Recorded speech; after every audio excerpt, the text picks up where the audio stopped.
بسم اللہ الرحمن الرحیم۔ السلام علیکم ناظرین، آپ کو یہاں پہ ایک اپڈیٹ دیتا چلوں۔ یہ جیسا کہ آپ دیکھ رہے ہیں کہ ایک بھائی ہے صداقت علی صاحب، جنہوں نے میسج کیا ٹویٹ اکاؤنٹ پہ۔ بڑے غور سے یہ دیکھا کریں، یہ صرف پڑھنا نہیں ہے، آپ نے اس کو سمجھنا بھی ہے۔ کہتے ہیں کہ جی یہ آئی ڈی کارڈ ہے اس غریب خاتون کے بچوں کا اسکول کا وظیفہ اور بے نظیر انکم سپورٹ پروگرام کی پیمنٹ چیک کر کے بتائیں پلیز۔ تو اوپر سے اس کو جواب آتا ہے BISP آفیشیل ٹویٹ اکاؤنٹ سے کہ مذکورہ شناختی کارڈ حامل بے نظیر کفالت پروگرام میں اہل ہیں اور یہ اپنے بچوں کے تعلیمی وظائف کی 2022 چھٹا مہینہ 29 تاریخ کو وصول کر چکی ہیں۔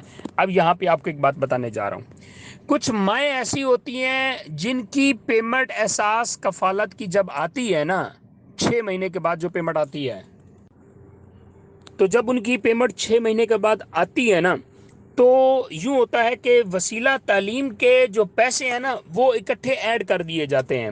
مثلا اگر اس کا 14,000 پہ آیا نا، تو اگر وسیلہ تعلیم کے 6,000 بنے ہیں تو وہ بیچ میں ایڈ کر دیے جاتے ہیں۔ تو یہ بڑی ایک اہم ترین اپڈیٹ ہے کہ جن ماؤں کے پیسے اکٹھے آ جاتے ہیں نا، وہ پھر بعد میں پریشان ہو جاتی ہیں کہ ہمارا وسیلہ تعلیم کے پیسے کیوں نہیں آئے، جبکہ ان کو پتہ نہیں چلتا کہ جب وہ 6 مہینے بعد قسط وصول کرنے کے لیے جاتی ہیں نا، وہ تو اکٹھے وصول کر کے آ چکی ہوتی ہیں، تو وہ بعد میں وہ ڈسٹرب ہو جاتی ہیں۔ تو اس لیے آپ میڈم تھوڑا حساب رکھا کریں، کیونکہ آپ کے ابھی ہیں 14,000 روپیہ، ٹھیک ہے۔ حکومت نے ابھی پنجاب حکومت نے اعلان کیا ہے، ابھی کنفرم نہیں کیا، اعلان کیا ہے کہ ہم اس کو 20,000 روپے کرنے جا رہے ہیں، ٹھیک ہے۔